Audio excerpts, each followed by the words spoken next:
याने इतकं सामर्थ्य माझ्यामध्ये नव्हतं, पण आदरणीय दादासाहेब भुसे असतील, आमचे निलेश बोरा असतील, महाजन साहेब असतील, सुहास कांते साहेब असतील, सामंत साहेब असतील आणि गणेश भाऊंवर त्या ठिकाणी सगळ्यांचा दबाव नव्हता, पण गणेश भाऊंवर त्या ठिकाणी एक त्यांचं व्यक्तिगत प्रेम असल्यामुळे आणि तितकाच अधिकार असल्यामुळे त्या ठिकाणी त्यांची इच्छा होती की गोकुळने या ठिकाणी या निवडणुकीतून थांबलं पाहिजे. काल त्या ठिकाणी मुंबईमध्ये चर्चा झाली, शिंदे साहेबांचं सामंत साहेबांच्या माध्यमातून बोलणं झालं. त्या ठिकाणी परवा रात्री पण त्या ठिकाणी सुहास कांतेंनी मला त्या ठिकाणी फोन केला होता की सोयरे आपण योग्य तो निर्णय घेतला पाहिजे. त्यांच्यावर पण त्या ठिकाणी सामंत साहेबांचं प्रेशर होता आणि अशा वेळेस सगळेच एकमेकांना जोडले गेल्यामुळे ते किमान एकमेकांना जोडेल जरी नसलं तरी या निवडणुकीचं एक वातावरण वेगळं राहिलेलं असतं. पण पहिल्या दिवसापासून माझा बंडखोर आणि गिरीश महाजनांच्या निकटवर्ती या दोन संज्ञा माझ्या मागे लागल्यामुळे या निवडणुकीमध्ये माझ्या काही गोष्टी आपोआप माझ्या अंगावर आल्या आणि त्या अंगावर आल्यामुळे कधी कधी कौटुंबिक जबाबदारीचं पण भान आपण त्या ठिकाणी ठेवलं पाहिजे. आमदारकी मला मिळू शकते, मिळेल भविष्यात, पण हे लोक माझ्या सोबत राहिले तर अशा अनेक आमदारकी मी मिळवू शकतो. पण आत्ताची आमदारकी मी आदरणीय गिरीश भाऊ महाजन असतील, आपले सामंत साहेब असतील, दादा भुसे असतील आणि आमचे दाजी सुहास कांदे आणि माझ्या मागे एक हत्तीसारखा मोठं सामर्थ्य ज्यांनी उभं केलेलं असे माझे मोठे बंधू गणेश गीते यांच्यापेक्षा ती आमदारकी मला त्या ठिकाणी मोठी वाटत नाही.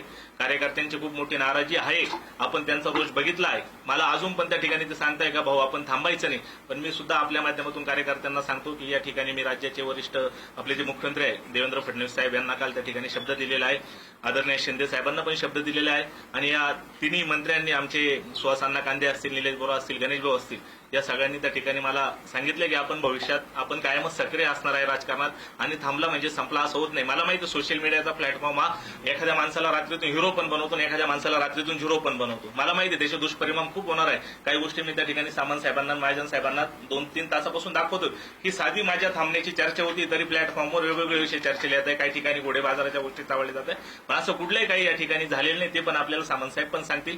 पण फक्त या तिघांचा शब्द सुहास कांदेंचा आणि निलेश बोरांचा रेटा आणि एकंदरीत गणेश भाऊंचं त्या ठिकाणी माझ्यावर असलेलं प्रेम, माझ्या पाठीशी असलेलं पाठबळ, यामध्ये कौटुंबिक शांती आणि आमदारकीमध्ये मला कौटुंबिक शांती महत्वाची वाटते आणि त्यासाठी मी माझ्या निवडणुकीत प्रचारात मी थांबवतोय. माझ्या सगळ्या कार्यकर्त्यांना मी त्या ठिकाणी विनंती केली काल रात्रीच का आपण कुठल्याही प्रकारचा प्रचार या ठिकाणी करून महायुतीतलं वातावरण खराब होईल अशी कुठलीही गोष्ट करू नये अशी मी आपणा सर्वांच्या माध्यमातून त्यांना विनंती करतो. मला माहिती आपले अनेक प्रश्न असणार आहेत, पण मी माझा प्रचार थांबवतोय हा शब्द तुम्ही घ्या आणि मला इतकं जे मी बोललो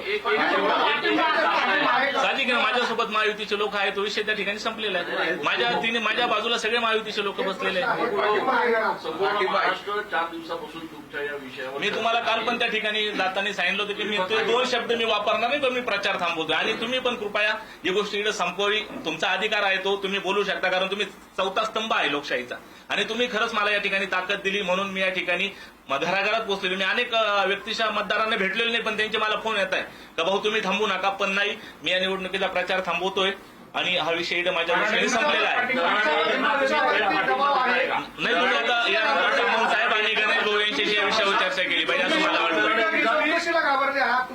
नाही, मी कुठल्याही चौकशीला घाबरलेलो नाही. तुम्हाला पण माझा स्वभाव माहित आहे. मी विधानसभेची पण निवडणूक राष्ट्रवादी पार्टीकडून आपण लढवली होती, ती अंगावर घेतली होती. त्यावेळेस सत्ताधारी पार्टी आपल्या समोर होती, तरी त्यावेळेस तुम्ही सगळे साक्षीदार आहात.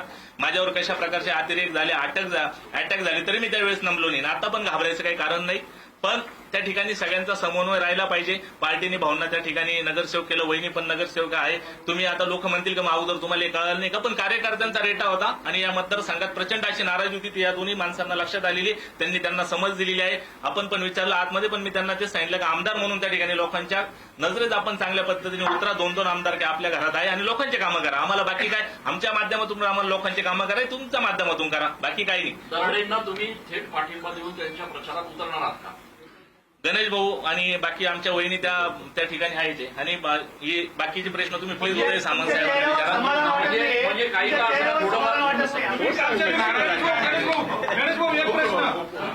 मी बोलतो आता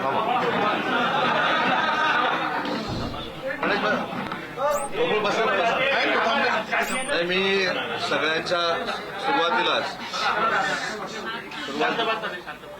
सुरुवातीलाच माननीय आमचे ज्येष्ठ मंत्री गिरीश भाऊंना, गणेश भाऊ गीतेंना, गोकुळजींना जे उमेदवार होते त्यांना आणि ही उमेदवारी थांबवण्यासाठी ज्यांनी प्रयत्न केले, मग त्याच्यामध्ये आमचे सुहास अण्णा आहेत, दादासाहेब आहेत, आमचे निलेश बोरा आहेत, अजून एक नाव राहिलं प्रमोद कुटे म्हणून आहेत. या सगळ्यांनाही मनापासून धन्यवाद देतो की आमची महायुती एक संघ राहण्यासाठी या सगळ्या लोकांनी प्रयत्न केले आणि आज गोकुळजींनी थांबण्याचा निर्णय घेतला.